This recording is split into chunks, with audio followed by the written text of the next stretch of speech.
అచ్యుతగాత్రాయ కామితార్థప్రదాయినే శ్రీమద్వేంకటనాథాయ శ్రీనివాసాయ తే నమః. శ్రీనివాసాయ తే నమః. స్వామివారి నవరాత్రి బ్రహ్మోత్సవాలలో పుష్పక విమానం అనేటువంటి దివ్య సేవను మనమంతా కూడా చూస్తున్నాం. అదుగో శ్రీదేవి భూదేవితో కూడినటువంటి వెంకటేశ పరబ్రహ్మ కృష్ణ పరమాత్మ యొక్క దివ్యవేషములో నెమలిపించెను పెట్టినటువంటి వాడై, ఒక చేయి పైకెత్తి ఒక చేత్తో వేణువు పట్టుకున్నటువంటి వాడై, సుందరంగా సువిశాలంగా బ్రహ్మాండయుక్తంగా మనందరికీ కూడా కనువిందు చేస్తూ చక్కగా తరలి వస్తున్నాడు. ఈ రోజున ఆ పుష్ప పల్లకి పుష్పక విమానం అనేటువంటి దివ్య సేవను మనమంతా కూడా చూస్తున్నాం. శ్రీ వెంకటేశం అతి సుందరమోహనాంగం శ్రీభూమికాంతమరవిందదళాయతాక్షం ప్రాణప్రియం ప్రవిమల సత్కరుణాంబురాసిం బ్రహ్మేశబంధ్యం అమృతం వరదం భజామి. బ్రహ్మేశవంద్యమమృతం వరదం భజామి. ఈయన వరదుడు, కోరిన వరములు ప్రసాదించేటువంటి మహానుభావుడు ఆ వెంకటేశుడు. చూశారా, దివ్యమైనటువంటి నెమలిపించం కాస్త నేను స్వామివారి యొక్క తలపైన ఉన్నాను అనేటువంటి ఈసుంతక గర్వంతో తొణికిసలాడుతున్నటువంటిదై మనకందరికీ కూడా దర్శనమిస్తుంది.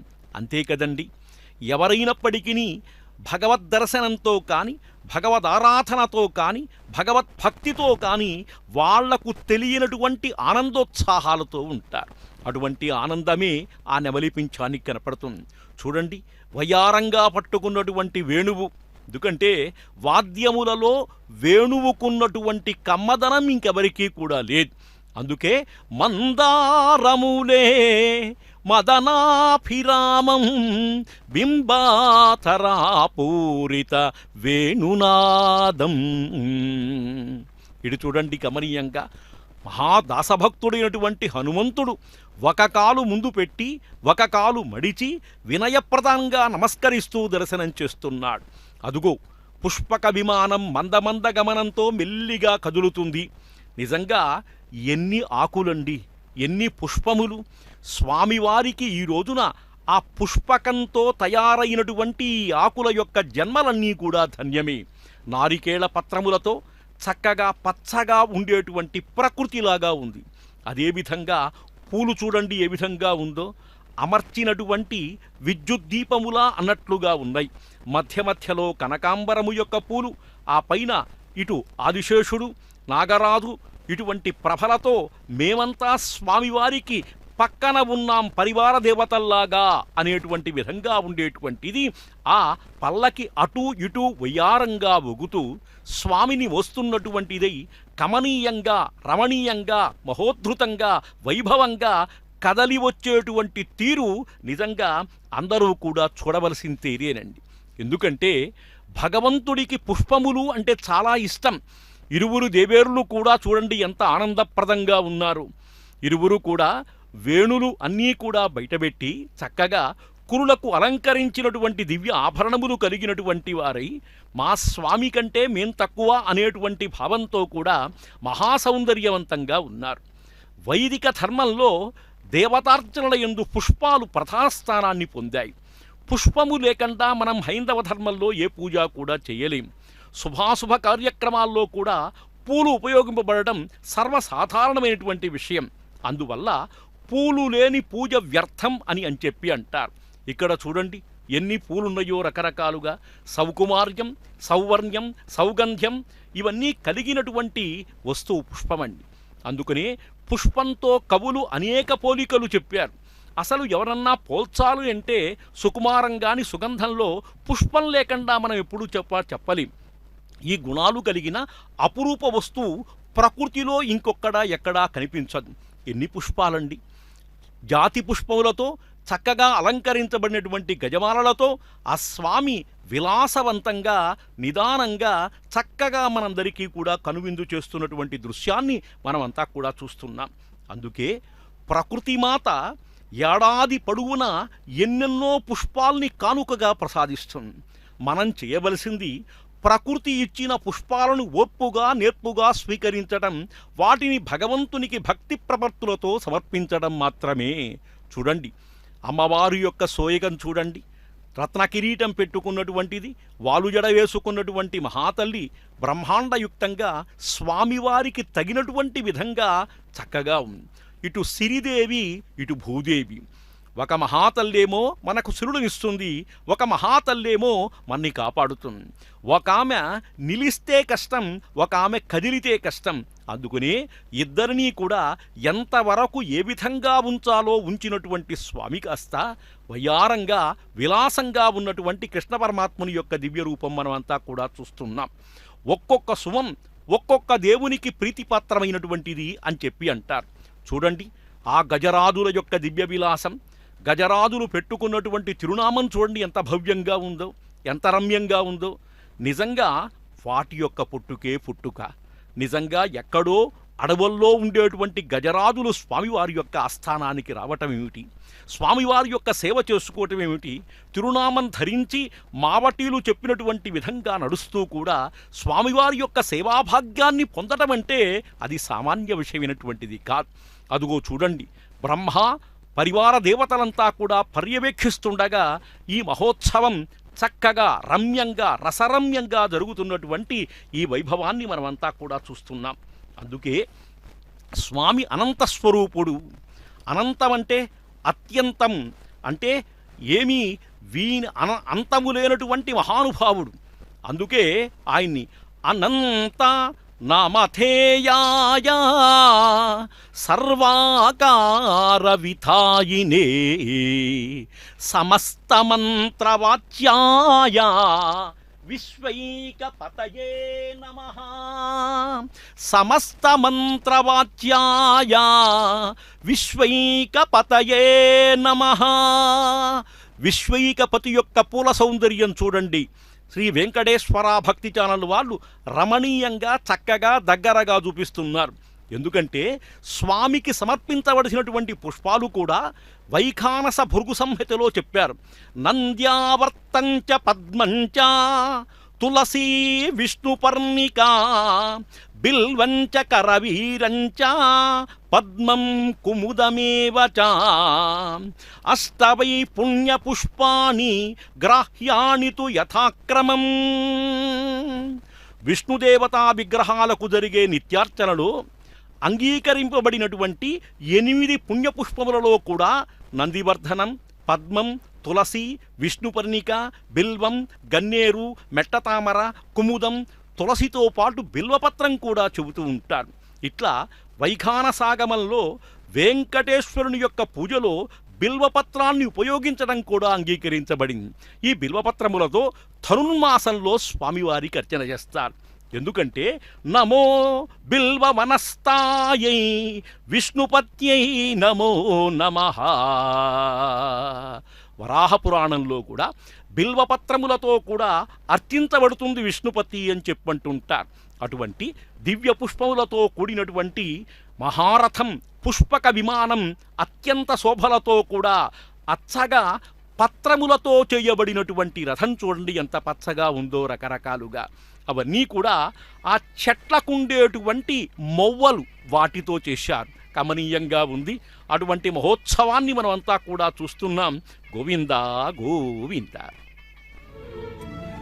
స్మరామి తత్వం శరణం మమాస్తు. స్మరామి తత్వం శరణం మమంతు. శ్రీనివాస తారాహారము అనేటువంటి గ్రంథంలో వెంకటాచలనాయకుణ్ణి గురించి చెప్పినటువంటి పద్యం. స్వామి, నీ పాదములే నాకు శరణు. నీ పాదముల కంటే మించినటువంటివేమీ లేదు. నీ అనుగ్రహము చేతనే నేను నడవగలుగుతున్నాను, నీ అనుగ్రహముచే మాట్లాడగలుగుతున్నాను, నీ అనుగ్రహముచే ఆలోచించగలుగుతున్నాను అని చెప్పంటున్నారు. చూడండి, అత్యద్భుతంగా కట్టినటువంటి ఆ పూల గుమ్మటములు ఏ విధంగా ఉన్నాయో అటుపక్క ఇటుపక్క ఊగుతున్నటువంటివి ఉన్నది అంతా కూడా. అందుకే అంటారు, పుష్పైః దేవా ప్రసీదంతి పుష్పై దేవాస్య సంస్థితాః కించాంతి బహునోక్తేన పుష్పస్యోక్తిమతంద్రికాం పరం జ్యోతి పుష్పగతం పుష్పేణైవ ప్రసీదతి త్రివర్గసాధనం పుష్టం పుష్టిశ్రీ స్వర్గమోక్షవం త్రివర్గసాధనం పుష్పం పుష్టిశ్రీ స్వర్గమోక్షదం. పుష్పములతో దేవతలు ప్రసన్నులవుతారు, పుష్పముల యందు నివసిస్తారు. ఇంకా ఎక్కువ చెప్పడమెందుకు, పుష్పముల యందు చైతన్యము స్థితమై ఉంటుంది అని చెప్పంటున్నారు. అందుకని పుష్పమూలే వసేద్బ్రహ్మ పుష్పమధ్యే చ కేశవః పుష్పాగ్రే చ మహాదేవః సర్వదేవాస్థితాదళే. పుష్పము యొక్క మొదట బ్రహ్మ ఉంటాడు, మధ్యలో కేశవుడు ఉంటాడు, పుష్పము కొనయందు మహాదేవుడు ఉంటాడు, దళముల యందు సర్వదేవతలు ఉంటారు అని చెప్పంటున్నారు. విష్ణుమూర్తికి అత్యంత ప్రీతికరమైనటువంటిది తులసి. అందుకనే నిత్యము తులసితో ఆరాధింపబడుతుంటాడు వెంకటేశ పరబ్రహ్మ. బిల్వదళములతో నిత్యము ఆరాధించబడుతుంటాడు మహాదేవుడు. ఆ మహాలక్ష్మి పద్మముల చేత ఆరాధించబడుతుంది. అందుకే పద్మప్రియే పద్మిని పద్మహస్తే పద్మాలయే పద్మదళాయతాక్షి విశ్వప్రియే విష్ణుమనోనుకూలే త్వత్పాదపద్మం మయి సన్నిధత్స్వా. ఓ మహాతల్లి, నీ పాదపద్మములే మాకు శరణువు అని చెప్పి అంటున్నాం. ఒక పక్క పుష్పముల యొక్క శోభ, ఒక పక్క పత్రముల యొక్క శోభ, ఒక పక్క రకరకాల వెలుగులతో ఉన్నటువంటి మహత్తర శోభ. చూడండి, పుష్పములకు పోటీనా అనేటువంటి విధంగా గజరాజులపైన కప్పబడినటువంటి వస్త్రములు కూడా ఎరుపు రంగుతో పుష్పములతో మేం పోటీ పడుతున్నామా అన్నట్టుగా ఉన్నాయి. అదేవిధంగా బోయీలు పైన పెట్టుకున్నటువంటి వస్త్రములు కూడా చూడండి కనకాంబరము యొక్క రంగులతో ఉంది. ఇంతకీ చెప్పొచ్చేదేమిటంటే, ఎక్కడ చూసినప్పటికీ కనకవ శోభలతో ప్రకాశిస్తున్నటువంటిది పుష్పక విమానం. ఇది చూడండి, ఆంజనేయుని యొక్క మెడలో, గరుత్మంతుని యొక్క మెడలో కూడా మాలలు సమర్పించారు. ఇందాకే అనుకున్నాం కదండి, స్వామి పుష్కరిణి స్నానం, అత్యద్భుత పుష్కరిణి, కోటి తీర్థములు కలిగినటువంటి పుష్కరిణి, 108 ప్రధానమైనటువంటి తీర్థములతో అలరాడేటువంటి పుష్కరిణి. ఒక్కసారి పుష్కరిణిలో స్నానం చేస్తే సర్వపాప విముక్తుడవుతాడు అని చెప్పంటున్నాడు. అటువంటి దివ్య పుష్కరిణి శోభను కూడా ఒక్కసారి దర్శించాం మనమంతా కూడా. అదేనండి వెంకటేశ్వరుని యొక్క దివ్య వైభవం. చూడండి, స్వామికి హారతిచ్చాము అనేటువంటి తృప్తితో చక్కగా వెలిగించి కళ్ళకద్దుకున్నటువంటి వాళ్ళు కొంతమంది, ఫలములతో హారతిచ్చేటువంటి వాళ్ళు కొంతమంది, అనేక రకాలుగా భక్తి ప్రపూర్ణంగా నమస్కరించేటువంటి వాళ్ళు కొంతమంది, మా పిల్లలకు చదువు రావాలి వెంకటేశ అనుకునేటువంటి వాళ్ళు కొంతమంది, అనారోగ్యం లేకుండా కాపాడవయ్యా అనుకునేటువంటి వాళ్ళు కొంతమంది. ఎందుకంటే కొండంత దేవుడికి కొండంత కోర్కెలు సమర్పిస్తుంటారు. ఇక్కడికి రావటం అదే కారణమండి. ఈ కలియుగంలో కోర్కెలు తీర్చేవాడు కానీ, పాపములు పోగొట్టేటువంటి వాడు కానీ ఈ వైకుంఠనారాయణుడు, ఈ తిరుమలేశుడే తప్పితే ఇంకెవరూ కూడా లేరు. ఒక ఆశ్చర్యం ఏమిటంటే, విశ్వాంతరాళమంతటా అద్భుతంగా అనంతంగా వ్యాపించి ఉన్న దివ్యమైన భవ్యమైన ఒక తేజోరాశి శ్రీ వైకుంఠం నుండి నేరుగా భూమికి దిగివచ్చి సుమారు 5000 ఏళ్ల కిందట కన్యామాసం శ్రవణ నక్షత్రంలో శ్రీ వెంకటాచల క్షేత్రంలో స్వయం వ్యక్త రూపంలో ప్రకటితమై వింత వింత కాంతులతో ప్రకాశిస్తుంది.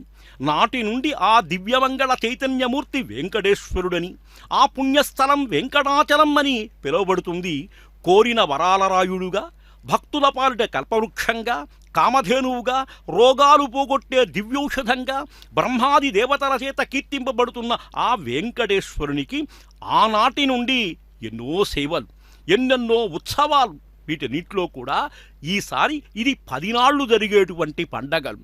చూశారా, ఎంతోమంది జనం కూడా కనురెప్ప వేయకుండా వీక్షిస్తున్నారు. అంటే ఎంతో ఏకాగ్రతగా ఉన్నారు. ఎంతో ఏకాగ్రతతో స్వామివారి యొక్క దివ్య దర్శనాలు అలసులై వాళ్ళంతా కూడా చూస్తున్నారు. అదేనండి భక్తి ప్రపూర్ణత అంటే అదే, అంతకంటే మించినటువంటిది ఇంకేమీ లేదు. అందుకే ఏ దేవతల ధ్యాన ఈ కొండయ్యనో విష్ణుమూర్తికి పెద్ద విడిది అయ్యే, ఏ మహర్షులు ఈ పాదపద్మములో హరిపాదములకు చామరములయ్యే, ఏ దివ్య గంధర్వులీ పక్షులో సుమా స్వామికై పాడెడు పాటలయ్యే, ఏ అప్సరకంతలీ సెలయేరులో తరగల నిత్య నర్తనములయ్యే, పూర్వజన్మల చేసిన పుణ్యఫలము గణనకెక్కుట నీదు సేవనము దక్కే, ప్రణవ సుమదామ నిగమ పరాగసీమ సప్తగిరిధామ కలియుగ సార్వభౌమ, సప్తగిరిధామ కలియుగ సార్వభౌమ. ఏ దేవతలు ఎంత తపస్సు చేశారు, విష్ణుమూర్తికి ఇది పెద్ద విడిదిలాగా ఉంది. ఏ మహర్షులు ఇక్కడ తపంబులు ఆచరించారో హరిపాదములకు వీళ్ళు చేసినటువంటి తపస్సులన్నీ చామరవులుగా మారినాయి. ఏ దివ్య గంధర్వులు ఈ పక్షులుగా ఉన్నాయో అవన్నీ కూడా స్వామివారికి పాడేటువంటి పాటలుగా ఉన్నాయి. ఇదంతా పూర్వజన్మలో చేసినటువంటి పుణ్యఫలం, అంతకంటే మించింది లేదు అని చెప్పంటున్నాడు. చూశారా, శ్రీకృష్ణ ప్రభలతో ఇరువురు భామలతో చక్కగా విలసిల్లుతున్నటువంటి ఆ కృష్ణ పరమాత్మల్లో వెంకటకృష్ణుడు అలరాడుతూ మనందరికీ కూడా కనపడుతున్నాడు. ఎందుకంటే ఈ వెంకటేశ్వరుడే వెంకటకృష్ణుడు, ఈ వెంకటేశ్వరుడే వెంకటరాముడుగా విలసిల్లేటువంటి భద్రమైనటువంటి పుణ్యమైనటువంటి మహాక్షేత్రం తిరుమల. పునర్వసు నక్షత్రంలో వెంకటరాముడు అవుతాడు, రోహిణీ నక్షత్రంలో వెంకటకృష్ణుడు అవుతాడు. ఏ అవతారము కావాలనన్న అవతారంగా ఉండి భక్తులందరినీ బ్రోచేటువంటి పరమదైవంగా భాసిస్తున్నటువంటి వెంకటాచల నాయకుడు. అందుకే అనేక రకాల భావాలతో ఎంతోమంది భక్తులు ఇక్కడికి వచ్చినప్పటికీ అందరినీ కాపాడేటువంటి చక్కటి మూర్తిగా ఆ మహామూర్తి మనందరికీ కూడా దర్శనమిచ్చేటువంటి దివ్యాన్ని మనమంతా కూడా చూడగలుగుతున్నాం. ఎందుకంటే ఎన్నో పుష్పములు ఎప్పుడు చూస్తామండి, స్వామివారికి చేసేటువంటి పుష్పయాగంలో చూస్తూ ఉంటాం. మిగతా అప్పుడు మనం చూడలేం కదండి. ఈ రోజున పుష్పములతో కాటు పత్రములతో కూడా ఉండేటువంటి చక్కటి విమానం ఇది. ఎందుకంటే పుష్పక విమానం అని పేరు పెట్టినప్పటికీ కూడా పచ్చడి పుష్పములతో చక్కగా అప్పుడే వికసిస్తున్నటువంటి వెన్నుతో వచ్చేటువంటి పుష్పములతో తయారు చేసినటువంటి పల్లకి అత్యంత శోభాయమానంగా ఉంది. అందుకే పుష్పయాగం చేసేటప్పుడు ధ్వజారోహణ తీర్థాంతం ప్రాయశ్చిత్తంతు యద్భవేత్ తస్య దోష విఘాతార్థం పుష్పయాగంచ కారయేత్. కపింజల సంహిత చెప్పేటువంటి వాక్యం. ఉత్సవమున ధ్వజారోహణము నుండి అవభృత స్నానం వరకు జరుపడిన కార్యములలో లోపము దోషము సంభవిస్తాయి కాబట్టి ఆ దోష నివారణార్థం పుష్పయాగం చెయ్యాలి అని చెప్పి అంటుంటారు. కానీ ఇక్కడ ఏ దోషములు కూడా లేదు, శాస్త్రం చెప్పింది కాబట్టి దాన్ని ఆచరించడం. అదీ కాకుండా ఇది పుష్పయాగం కాదు. మరి పుష్పయాగాన్ని గురించి ఎందుకు చెబుతున్నాం? పుష్పయాగంలోనే బాగా ఎక్కువ పూలు కనిపిస్తాయి. ఇక్కడ కూడా అత్యద్భుత సుమాలతో అలరిల్లేటువంటి ఈ పుష్పక విమానము యొక్క శోభను గురించి చెబుతూ దాన్ని ఒక్కసారి తలుచుకుంటున్నాం. అది అక్కడ స్వామివారి యొక్క దివ్యావతార శోభను మనమంతా కూడా రకరకాలుగా వర్ణించుకుంటూ వస్తున్నాం. అందుకే పూర్వకాలం కవులంతా కూడా అనేక రకాలుగా పుష్పముల యొక్క శోభను గురించి అత్యద్భుతంగా ప్రతి వాళ్ళు చెప్పినటువంటి వాళ్ళే ఉన్నారు. ఉదాహరణకు పారిజాత పుష్పాన్ని గురించి తిమ్మకవి చక్కగా చెబుతాడు. జలజాక్షి ఇది పారిజాత ప్రసూనంబు నరులకు ధరింప నరదిసూవే పౌలోమి పార్వతి పద్మజురాణి అనుశిరంబున దల్తురను దినంబు పద్మజురాణియును శిరంబున దల్తురను దినంబు హరిబహి ప్రాణంబువగుట నేడెరుగంగ వచ్చనీకి పుడిది ఇచ్చగాన వెలదు 16 వేవురలో నెన్న సరిలేదు భాగ్య సౌభాగ్య గరిమ నీకు నీవు దాల్చిన కథన ఈ పువ్వు నేడు భాగ్యము వహించే ఉచితోపయోగ్య వృత్తి ఇప్సితార్థంబు నొడగూర్చునిది లతాంగి దీని మహిమంబు చెప్పెద తెలియ వినుము. ఉదాహరణకు పారిజాతము యొక్క మహిమను చూస్తున్నాడు. పరిమళము సెడదు వాడదు పరువమదొప్పదు పరాగభరభరితంబై నిరతము జగదేక మనోహరమగు నీ కుసుమరాజ మంబుజబదనా. ఒక్కొక్క పుష్పానికి ఒక్కొక్క విశేషం ఉంటుంది. దాంట్లో ఈ కృష్ణ పరమాత్మ చక్కగా నాయకుడైనటువంటి పారిజాతాభరణంలో కూడా నారదుడు పుష్పము యొక్క విలువను చెబుతున్నాడు.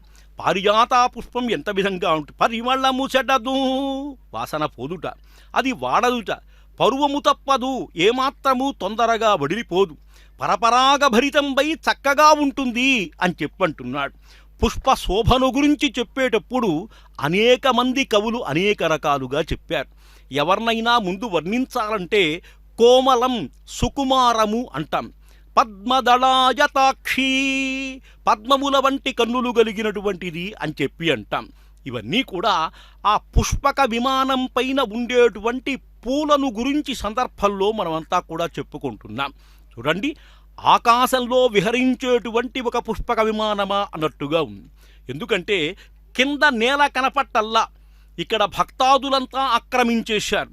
మధ్యలో భగవానుడు కనిపిస్తున్నాడు.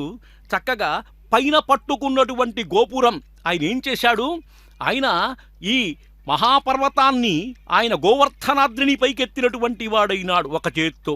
ఎందుకంటే ఎత్తి గోవుల్ని కాపాడాడు, గోవర్గపురాన్ని కాపాడాడు, అందరినీ రక్షించాడు. కాబట్టి స్వామివారి యొక్క ఇది ఒక విలాసం. ఆ విలాసంలో ఉండేటువంటి పుష్పక విమానాన్ని దర్శిస్తున్నాం. గోవిందా గోవి త్రివిస్తపము దివ్యము భవ్యము వెంకటేశ్వర తిరుమల భూత్రివిస్తపము దివ్యము భవ్యము వెంకటేశ్వర.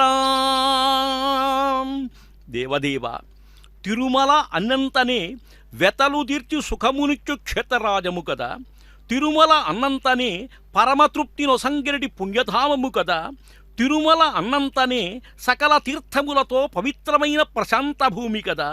తిరుమలయే భూత్రివిస్తపము అంటే భూలోక స్వర్గము, దివ్యము భవ్యము వెంకటేశ్వర అని ఒక మహాకవి బ్రహ్మాండంగా కీర్తిస్తున్నాడు.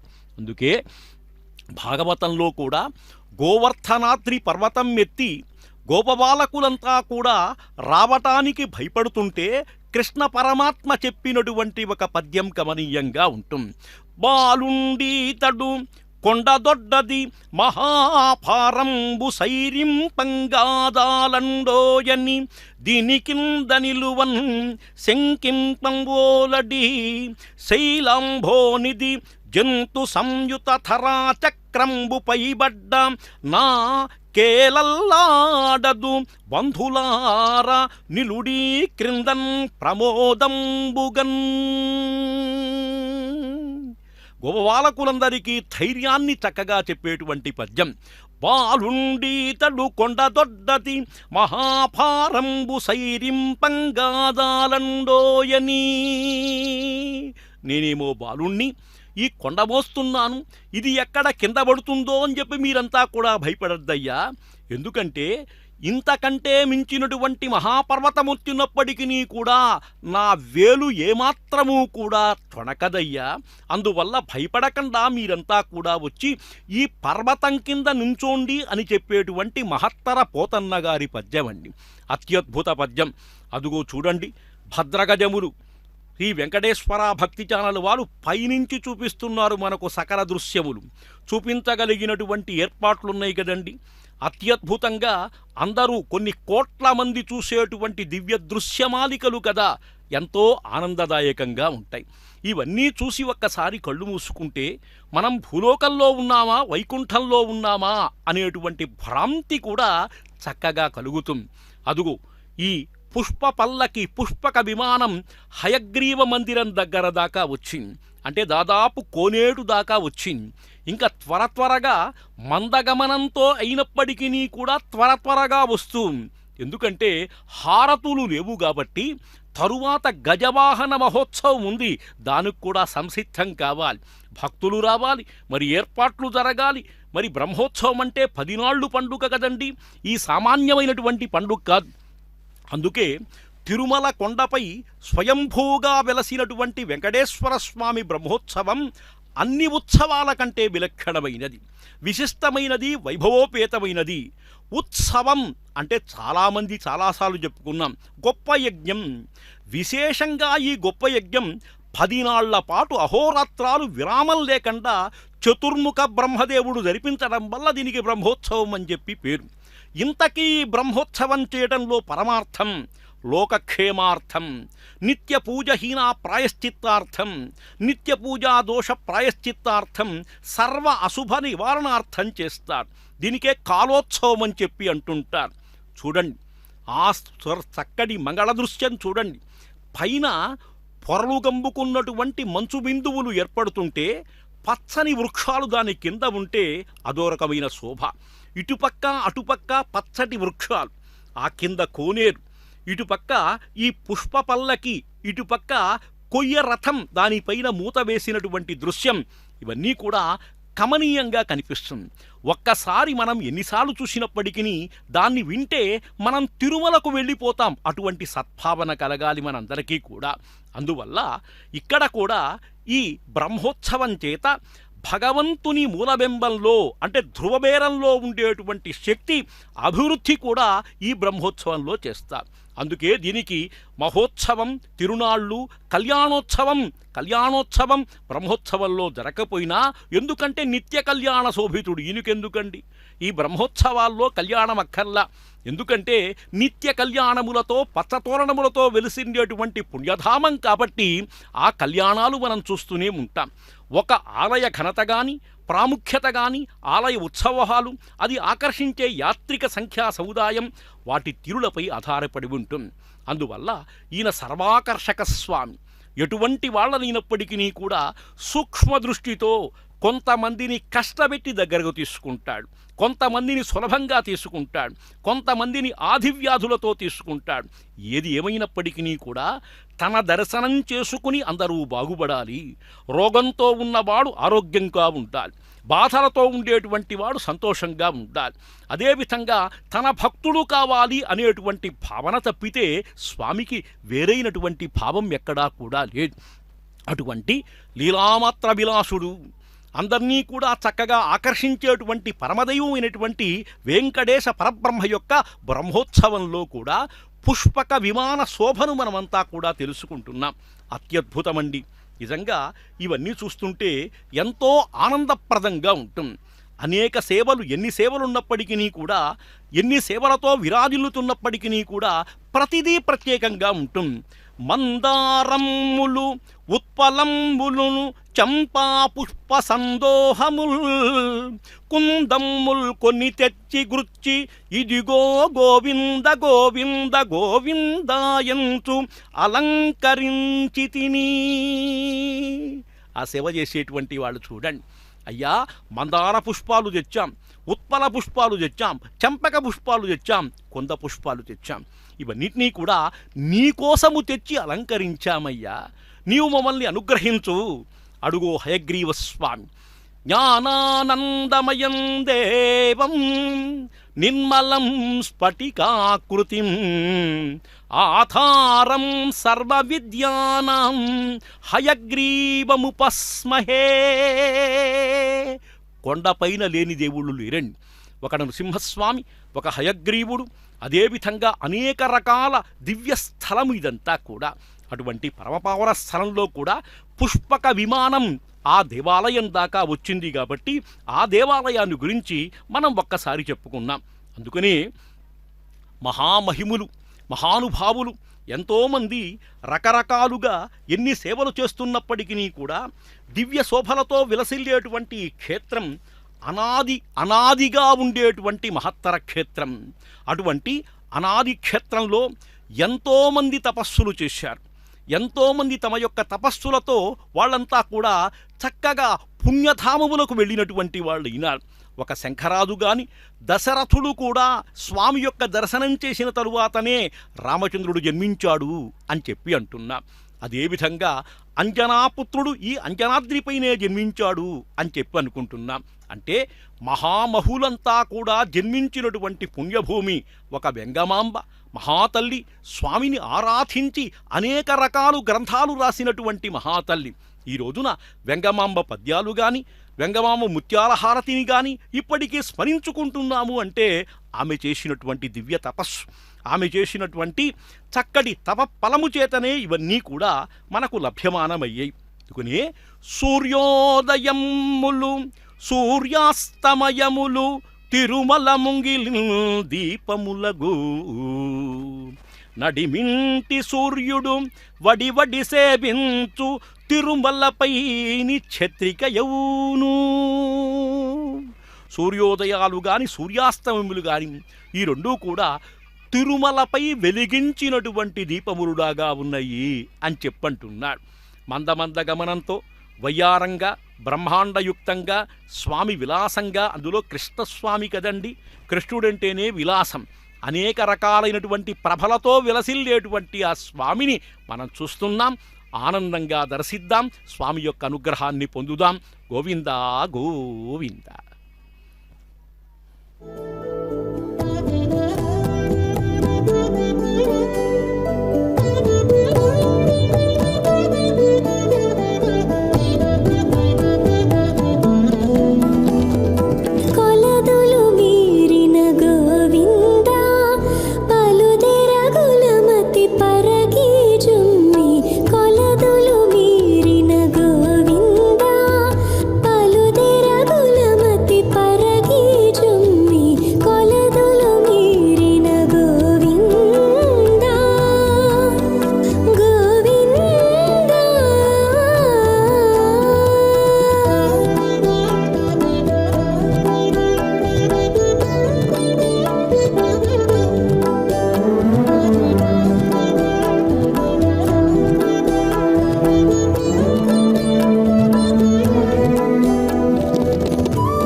వపుషే నవకింకినీక జాలాభిరామ జఘనాయ దిగంబరాయ శార్దూల దివ్య నఖభూషణభూషితాయ నందాత్మజాయ నవనీతముషే నమస్తే నందాత్మజాయ నవనీతముషే నమస్తే. పరిపూర్ణావతారాలైనటువంటి రామకృష్ణావతారములలో కూడా బాల్యలీలలు కృష్ణ పరమాత్మవే ఎక్కువగా ఉన్నాయి. ఎందుకంటే ఈయన లీలగా తన యొక్క జన్మ వృత్తాంతాన్నందరికీ కూడా తెలిపి భగవంతుణ్ణి సుమా అని హెచ్చరించి అందరికీ భద్రత వహించినటువంటి వాడు కృష్ణ పరమాత్మ. అందువల్ల యశోదకొక రూపంలో కనిపించాడు, బాలకులకొక రూపంలో కనిపించాడు, పెద్దవాళ్లకొక రూపంలో కనిపించాడు. అనేక రూపముల చేత అందర్నీ అలరాలించేటువంటి కృష్ణ పరమాత్మ బాలాయ నీలపుషే, నీలపుషే నల్లని దేహం కలిగినటువంటి వాడై బాలుడుగా ఉన్నప్పటికీ కూడా అనేక రకాల భంగిమలతో అందరికీ కూడా ఆనందం కల్పించేటువంటి మహాస్వామి. అందుకని కృష్ణ కర్ణామృతంలో మనం అనేక రకాలైనటువంటి కృష్ణ పరమాత్మ యొక్క శ్లోకములు కమనీయంగా రమణీయంగా చెప్పుకుంటాం. బాల్యావస్థలో ఉండేటువంటి కృష్ణ పరమాత్మ కరారబిందేన పదారబిందం ముఖారబిందే వినివేశయంతం వటస్య పత్రస్య పుటేశయానం బాలం ముకుందం మనసా స్మరామి. ఇక్కడ స్వామివారి యొక్క బాల్య చేష్టలతో పాటు ఒక పుష్పాన్ని, అరవింద పుష్పాన్ని కూడా చెప్పాడు. అది ఎట్టా ఉందండి? కరారబిందేన పదారబిందం, స్వామివారి యొక్క చేయి పద్మము, అదేవిధంగా కాలు పద్మము, నోరు పద్మం. అంటే పద్మ విశేషాన్ని ఇక్కడ చెబుతూ, ఒక పుష్పము యొక్క గొప్పతనాన్ని చెబుతూ స్వామివారి యొక్క బాల్య లీలలు తెలపడం ఇక్కడ మనకు గొప్పగా చెప్పేటువంటి విషయం. స్వామి బోధానంద గోసేవ ఆశ్రమం, సైథాపూర్. జ్యోతిష్యం, వాస్తుశాస్త్రం మన పూర్వీకులు మనకిచ్చిన వరం. దుర్గాదేవి, కాలభైరవ ఉపాసనతో వాక్సిద్ధి పొందిన శ్రీ శ్రీ బోధానందగిరి స్వామివారు మీకు ఎలాంటి సమస్యలున్నా, వాటిలో ముఖ్యంగా ధన నష్టం, ఆరోగ్య నష్టం, భార్యాభర్తల మధ్య గొడవలు, ప్రేమించుకున్న వారు దూరం అవడం, ఎన్ని సంబంధాలు వచ్చినా పెళ్లి ముడి పడకపోవడం, రోడ్డు ప్రమాదాలు, అప్పుల బాధలు, వ్యవసాయంలో నష్టాలు, పెద్దల మాట పిల్లలు వినకపోవడం, ఆరోగ్య శాంతి, గృహశాంతి, మనశ్శాంతి లేకపోవడం, ఇలాంటి సమస్యలు ఉన్నట్లయితే ఒక్కసారి స్వామీజీని కలవండి. మీ సమస్యలకు తగిన పరిష్కారాన్ని పొందండి. అంతేకాక అన్ని రకాల వ్యాధులకు గోపంచకవ్య మరియు మూలికా వైద్యం చేయబడును. నమ్మకంతో రండి, ఆయురారోగ్యాలతో వర్ధిల్లండి. మా అడ్రస్ స్వామి బోధానంద గోసేవ ఆశ్రమం, సైథాపూర్, వీరభద్రస్వామి గుడి దగ్గర, యాదగిరిగుట్ట. సంప్రదించవలసిన నెంబర్ 9849213754 మరియు 9618034138.